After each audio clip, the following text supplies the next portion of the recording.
ډیرو محترم مسلمانانو، یو زبردست وظیفه دله در کوم. یو خو د جمعې مبارکه شپه هم ده. په دې شپه باندې دا وظیفه شروع کړئ انشاءالله.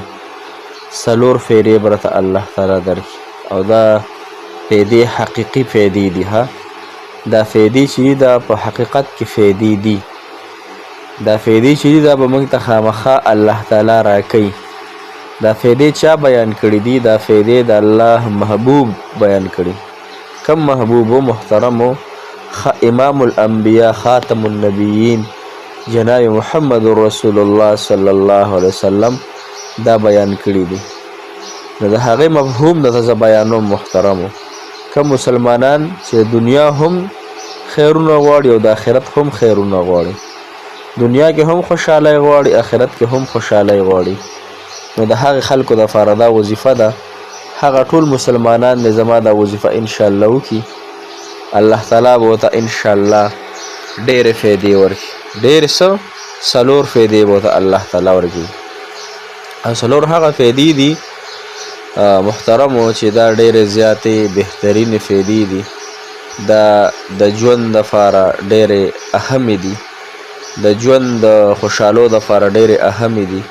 لهذا کوم مسلمانان چې غواړي چې الله تعالی دا فیدې موږ ته راکړي، نو دا وظیفه انشاءالله تاسو ما سره خامخا واورئ، عمل پرې وکئ، الله تعالی به درته انشاءالله دا ضرور درکوي.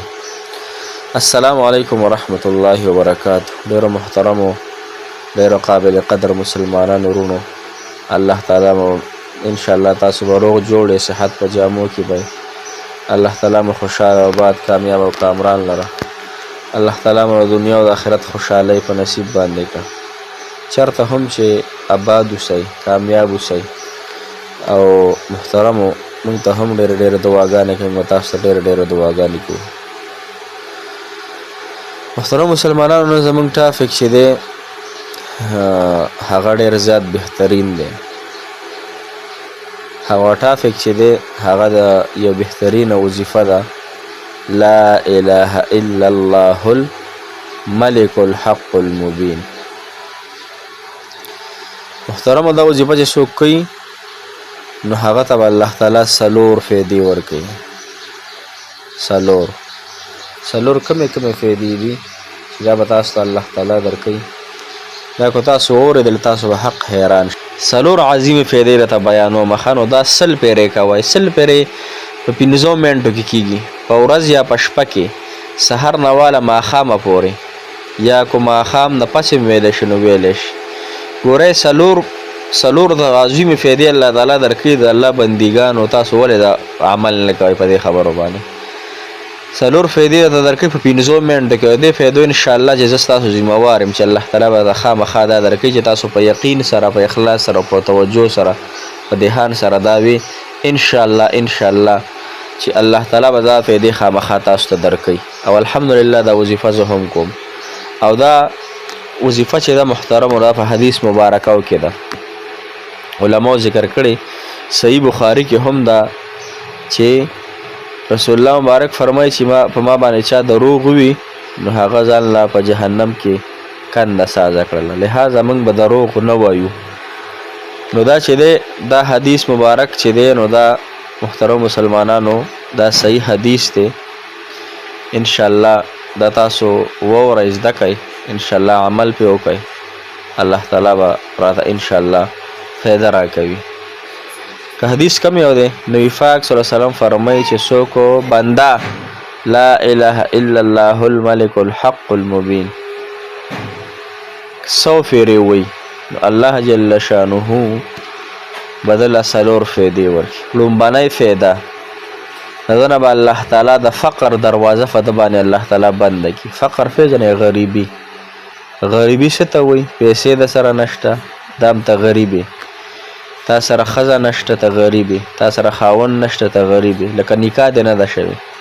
تا سره ګاړی نشته دې ته غریب ویلی کېږي. تا سره کور نشته دې ته غریب ویلی کېږي. ستا ښکلې کپړې نشته دې ته غریب ویلی کېږي. ستا ښکلې خوراکونه نشته دې ته غریب ویلی کېږي.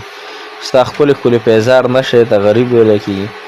مطلب د سورلۍ نه واله د بنګلې پورې، د ښځو نه واله د بچو پورې، د هر څه پورې چې دی نو دې ته فقر وایي ته غریب ویلی کېږي ښه لومړنی خو دا فایده شوه دویمه دا وحشت د قبر بدن الله تعالی لري کړي قبر ته به تم ځې زه به هم ځم زما د اواز چې څوک هم اوري دا به ټول قبرونو ته موږ ځو ښه او که څوک دا مني او که نه مني نو تاسو به خامخا قبر ته ځئ کو لږه زمانه وي او که ډېره وي که کال وي او که دوه وي او که شل وي او که 50 نو خامخا به قبر ته ځو نو چې یو څیز ته خامخا ځې هغې دپاره بیا دا وظیفه کول لازم دی وحشت د قبر کې چې کومه یره ته یریږي د قبر نه د قبر د تیارو نه یریږي د قبر د یوازیوالي نه یریږي دې ټولو نه به الله تعالی تا ته امن درکړي تا ته به الله تعالی د دې نه رڼا به راته الله تعالی درکړي تا ته به الله تعالی دغه درکړي خوشحالي درکړي نو محترم مسلمانانو دا خو دوه فایدې شوې درېیمه فایده چې کومه ده نو هغه دا ده چې د جنت ته خو ټول موږ خوشحالیږو جنت ته موږ غواړو چې زه هم لاړ شم زما ښځه هم لاړه شي زما بچي هم لاړه شي زما خاوند هم لاړ شي زما ټول یاران دوستان زه په خپله هم لاړ شم نو دې وظیفې سره به ته په د جنت په دروازه باندې هم دستک ولګي دروازه به وټکولی کړي او بل جنت ته به الله تعالی ته داخل کړي محترم مسلمانانو دا 4 فایدې دي نو دې فایدو دپاره ګوره لومړی لومبی خو موږ رزق پسې داسې سروالي بروالي ګرځو نن هر مسلمان هر نوجوان څوک کوی یورپ ته ځم څوک کوی سعودي ته ځم څوک کوی نوکري نشته هره زنانه وایي چې خاوند نشته بچي نشته محبت نشته زوی بېداره کوي پلانکی کار دی ډینګری کار دی نو دا ټولې خبرې زموږ روزمره چې څومره خبرې دي هغه د دنیا هغه به دې وظیفه کې داخلي او د آخرت چې کوم زمونږ